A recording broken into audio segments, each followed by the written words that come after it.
Saudara pengacara Ferdy Sambo mengklaim Ferdy Sambo tak memberi perintah tembak pada Barada Eliezer dalam pembunuhan Yosua.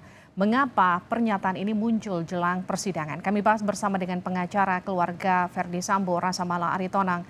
Pak Rasamala, selamat malam. Selamat malam, Mbak. Kita juga akan sapa pengacara Barada Eliezer, Roni Talapesi. Pak Roni, selamat malam. Selamat malam, Mbak. Salam sehat. Salam sehat. Kita juga akan sapa pakar hukum pidana Hibnu Nugroho. Pak Hibnu. Selamat malam, Mbak. Oke, saya ke Pak Rasamala dulu. Kenapa pernyataan ini muncul jelang persidangan? Yang ini kan bagian dari transparansi saja. Sebagian memang kan sudah kami sampaikan di awal-awal bahwa nanti apa informasi yang bisa kami update kepada publik tentu kami sampaikan. Nah, apa yang disampaikan kemarin dalam konferensi pers yang disampaikan oleh Febri Diansyah itu kan fakta-fakta yang diketahui dari klien kami, dari Pak Ferdy Sambo. Nah, apa yang disampaikan itu kan kejadian pada tanggal 8. Bagaimana ketika peristiwa penembakan itu sebelum ditembak, apa yang terjadi, apa yang disampaikan oleh Pak Ferdy Sambo. Sehingga ketika itu disampaikan sesuai dengan apa yang dibilang Febri, Pak Ferdy menyampaikan hajar cat, itu yang disampaikan berdasarkan keterangan yang termuat dalam berita acara Pak Ferdy Sambo ya. Saya kira itu dari sana gitu. Tapi kan ini ada rangkaian peristiwa yang cukup panjang, dari peristiwa di Magelang, kemudian peristiwa di Saguling, Duren 3, dan peristiwa setelahnya. Nah, di bagian dakwaan juga ini untuk melengkapi informasi kemarin itu, untuk melengkapi sebagian yang tidak termuat di dalam surat dakwaan, peristiwa yang tidak termuat dari surat dakwaan. Karena di surat dakwaan misalnya peristiwa apa yang terjadi di tanggal 4 misalnya itu kan tidak termuat di dalam surat dakwaan. Surat dakwaan itu kan mulainya dari tanggal 7 kalau saya tidak salah itu gitu. Pak Rasamala, ini kan rekonstruksinya sudah jelas ada perintah, tapi pengacara mengklaim saya perintahkan menghajar Ferdy Sambo. Menghajar, ini Ferdy Sambo ingin menyebut Eliezer salah persepsi. Apakah seperti itu maksudnya? Jadi ini bolanya sekarang dilempar ke Eliezer?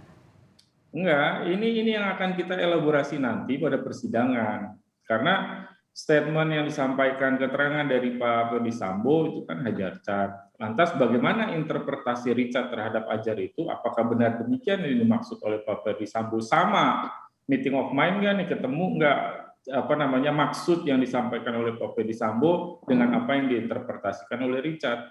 Itu nanti akan dielaborasi pada persidangan nanti gitu.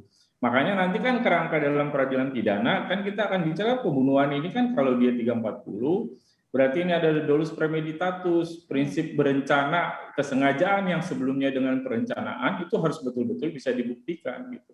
Jadi kesengajaannya harus sama nih dari semua pelaku, bisa dibuktikan bahwa punya meeting of mind yang sama terhadap perencanaan tersebut. Itu yang terutama nanti mesti dibuktikan dalam kerangka dolus premeditatus, dalam rangka konstruksi delik perencanaan gitu. Saya ke Pak Roni, jadi hajar cat atau tembak cat, tembak, paling tidak itu yang beredar di publik. Yang betul yang mana? Versi Eliezer? Iya, Mbak. Yang dari keterangan saya, klien saya menyampaikan bahwa perintahnya adalah perintah tembak. Jadi jelas clear suaranya, tembak. Iya, narasinya tembak, bukan hajar ya? Bukan hajar. Nah, ini kan sebenarnya kita nggak kaget karena kan waktu rekonstruksi juga kan dari saudara FS membantah apa yang disampaikan oleh klien saya, kan silakan saja, itu haknya dari tersangka kan, nanti kita uji di pengadilan kan. Jadi tetapi pembuktian yang lain kan nanti kita coba cocokkan dengan alat bukti yang lain kan, pasal 185 ayat 6 itu kan persesuaian saksi dengan saksi dengan alat bukti yang lainnya. Pastinya begini yang perlu kita sampaikan, bahwa klien saya konsisten sampaikan fakta yang terjadi karena klien saya merupakan saksi kunci atau saksi yang mahkota yang membuka terang kasus ini. Seperti itu, Mbak. Tapi kemarin di konvers, Febri Diansyah juga menyebut soal bagaimana klien Anda yang berubah-ubah statement, yang dikatakan bahwa GC tidak boleh berubah-ubah. Apa respon Anda soal itu? Saya pikir mengenai GC ini, Justice Collaborator, ketika diterimanya status sebagai GC itu ada syarat yang sangat ketat oleh Lembaga Perlindungan Saksi dan Korban. mereka melakukan asesmen, mereka menguji keterangan dari juga pun calon dari GC ini. Karena dalam proses ini kan klien saya konsisten, mereka mengikuti. Kalau kita flashback, begini loh, klien saya ini yang mengungkap, akhirnya terbukalah apa yang terjadi, diikuti dengan alat bukti yang lain, kemudian keterangan saksi yang lain berubah juga mengikuti. Nah itu nanti detailnya kita buka di pengadilan, seperti itu Mbak. Oke, tapi kemudian juga disebutkan oleh Febri Diansyah kemarin di konferensi persnya, GC tidak boleh memberi statement yang berisikan untuk menyelamatkan diri sendiri. Bukan, kita harus pahami bahwa GC itu bukan untuk keadilan, tetapi GC itu adalah mengungkap kebenaran. Filosofi dari Undang-Undang Perlindungan Saksi dan Korban, ketika salah satu pelaku menyampaikan apa yang terjadi, kemudian bekerja sama penyidik, kemudian nanti bekerja sama penuntut, menyampaikan di pengadilan. Nah harusnya ini kan menjadi pertimbangan gitu loh, bukan karena klien saya tidak berkata jujur. Nah dalam proses ini kan didampingi LPSK sudah sama seperti itu Pak. Lalu apa yang Anda tangkap dari klaim pengacara Ferdi Sambo soal tak ada perintah tembak? Ya kami tetap konsisten bahwa klien saya sampaikan adalah perintah tembak. Nah, kalau seandainya dari rekan-rekan tim penasihat hukum dari saudara FS sampaikan berbeda, ya nanti kita uji di pengadilan gitu. Ya kan? Oke, saya ke Pak Hipnu. Pak Hipnu, bagaimana Anda membaca ada dua pernyataan berbeda? Bagaimana kemudian jaksa bisa membuktikan mana yang akurat, mana yang tidak? Ya, terima kasih. Kita harus kembali pada teori pembuktian. Bahwa di sana ada alat bukti yang terakhir adalah keterangan terdakwa. Keterangan terdakwa itu bisa pengakuan, bisa pengingkaran, Mbak. Lah, kondisi yang sekarang sudah masuk mau persidangan. Sudah hal yang biasa, masing-masing terdakwa selalu berbuat untuk bagaimana meringankannya. Makanya tidak heran nanti seandainya ada suatu keterangan-keterangan yang tidak selaras, itu sudah biasa. Sekarang pertanyaannya, ketika keterangan-keterangan tidak selaras tadi itu didukung dengan bukti atau tidak? Nah ini, karena suatu bukti tadi dikatakan itu mempunyai nilai apabila berkaitan antara bukti satu dengan bukti yang lain, kan begitu. Kemudian dari CCTV bagaimana, kan gitu loh. Lah inilah yang sampaikan. Sehingga nggak aneh, begitu masuk persidangan, saya kliennya Pak Rasamala ini yang menjadikan tumpuan, seolah-olah nanti yang Pak PS yang menjadi topik utamanya gitu, sehingga semua mencari adanya suatu pembenaran. Tapi demikian juga Pak PS juga nggak mau sebagai tanda petik sebagai bentuk suatu aktor, tapi juga ada peran-peran yang lain. Nah disinilah yang timbul menilai suatu pembuktian itu tidak ada suatu bukti yang berdiri sendiri, suatu bukti mempunyai nilai apabila berkait dengan bukti satu dengan bukti yang lain. Dengan demikian konsep keterangan terdakwa yang ada di dalam pasal 184 KUHP itu bisa pengakuan, bisa pengingkaran. Lah, hal yang sekarang mulainya ada suatu pengingkaran. Disinilah nanti para penasihat hukum, kemudian jaksa, selalu bagaimana mengkonstruksi perbuatan yang terjadi. Bagaimana pada waktu pembuktian, bagaimana rekonstruksinya. Ini yang dilihat. Sehingga dalam hal ini nanti hakim akan melihat sejauh mana keterangan yang di FSI betul tidak. Demikian juga. Demikian begitu Mbak. Yang harus kita nanti adalah persesuaian antara bukti satu dengan bukti yang lain. Oke, bagaimana kemudian jaksa nanti upaya-upayanya untuk meyakinkan hakim? Ya, jaksa selalu mengayakan. Kan ada suatu asas namanya actorius input onus probandi. Barang siapa yang menuduh itu harus membuktikan. Nah, disinilah maka jaksa berperilaku suatu subjektif mewakili korban, subjektif mewakili negara, kemudian objektif terhadap perkaranya. Nah, ini yang bukti yang diperoleh pada saat penyidikan akan dielaborasi, akan disinkronisasi, akan suatu konstruksi demikian rupa sehingga betul-betul apa yang dia dakwakan, jaksa penuntut dakwakan mempunyai nilai bukti yang sah.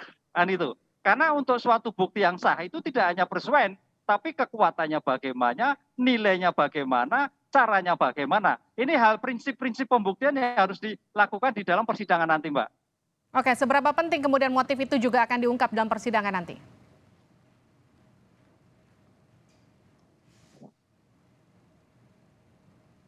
Pak Hipnu, Halo? seberapa penting motif juga akan diungkap dalam persidangan nanti? Motif penting kalau sudah di persidangan. Ini Oke, akan menjadikan nanti apakah sebagai hal yang menarik persidangan itulah nanti motif pasti dibuka. Ini yang saya kira tinggal nilai yang disampaikan oleh Pak Rasa Mala, bagaimana motif yang dibuka? Ya harus dibuka. Kali nanti motif ini, syukur-syukur bisa meringankan dari 340 menjadi 380. Karena suatu kejahatan itu timbulkan motif pasti. Tapi begitu sudah terumus suatu rumusan, motif tidak tinggalkan. Nah ini yang faktor motif itu mempunyai nilai strategis di dalam pembuktian nanti dalam hal menjatuhkan suatu putusannya. oke, saya ke Pak Rasa Mala.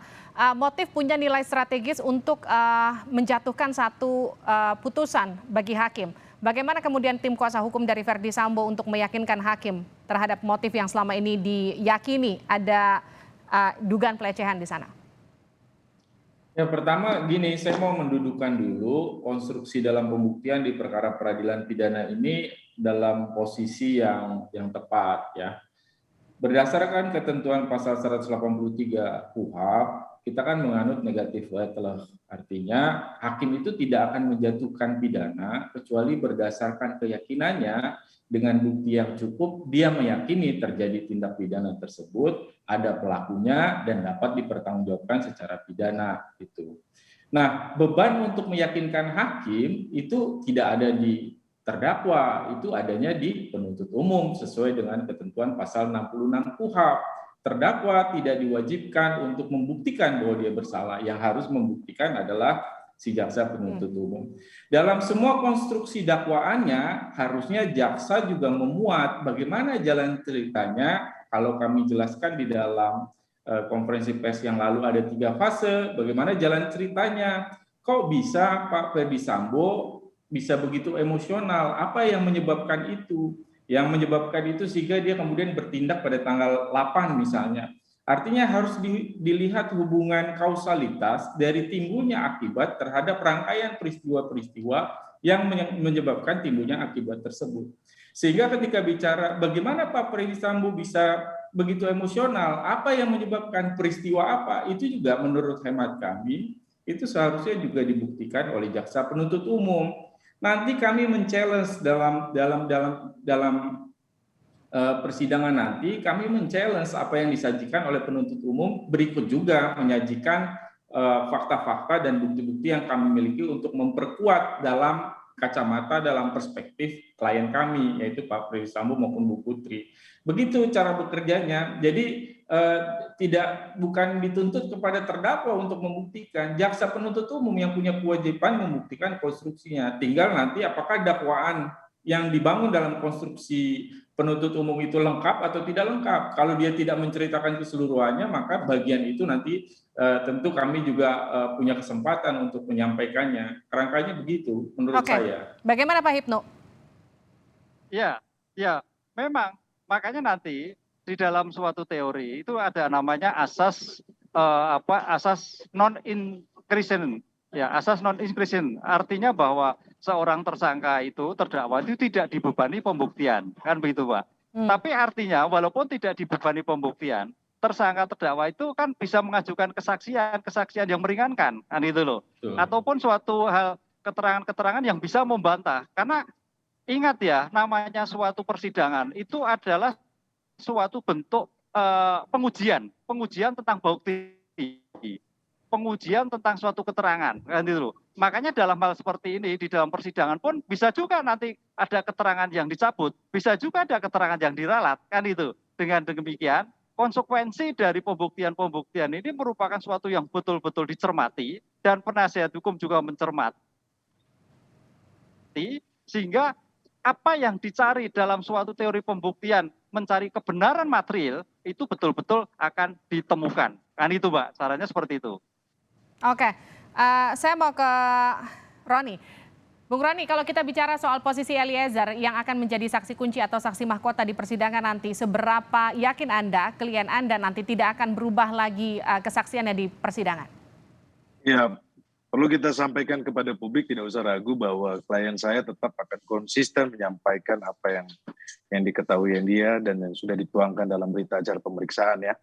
Dan kita prinsipnya adalah kooperatif, tetapi memang kalau apabila memang yang disampaikan oleh tim penasihat hukum rekan-rekan saya, Mas Febri dulu, makanya saya hari ini klarifikasi juga kan, maksudnya kita bersabar lah, kita tunggu sampai di persidangan, kemudian kita sama-sama uji sesuai dengan hukum acara, kemudian dengan alat bukti yang lainnya kan.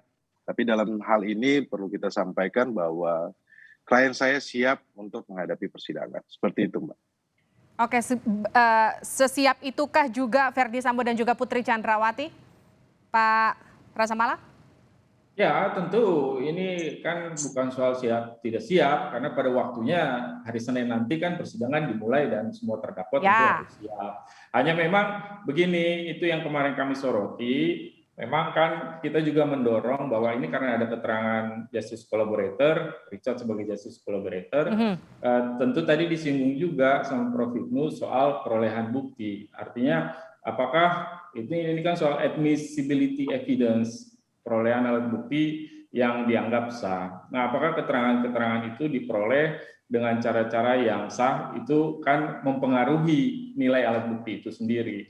Nah, kami kemarin juga mendorong supaya dalam keterangan JC ini, karena sebelumnya kami mendapat informasi ada beberapa perubahan-perubahan dilakukan oleh Richard, maka kami mendorong supaya Richard kalau memang sebagai JC, dia tidak hanya menyampaikan keterangan sekedar menjustifikasi apa yang didakwakan oleh jaksa penuntut umum, jalan cerita jaksa penuntut umum, tapi betul-betul menyampaikan fakta yang sebenarnya, karena terminologi justice collaborator itu artinya bekerja sama untuk menegakkan keadilan, menegakkan hukum berdasarkan fakta yang sebenarnya. Itu terminologi justice collaborator. Sehingga harapannya nanti Richard bisa menyampaikan apa yang memang benar-benar dialaminya, diketahuinya langsung. Jadi dia tidak hanya menjustifikasi apa yang disampaikan cerita jaksa penuntut umum. Nah, harapannya nanti hakim juga dengan teliti dan dengan cermat menilai soal keterangan itu. Sekali lagi penting untuk memberikan keterangan secara konsisten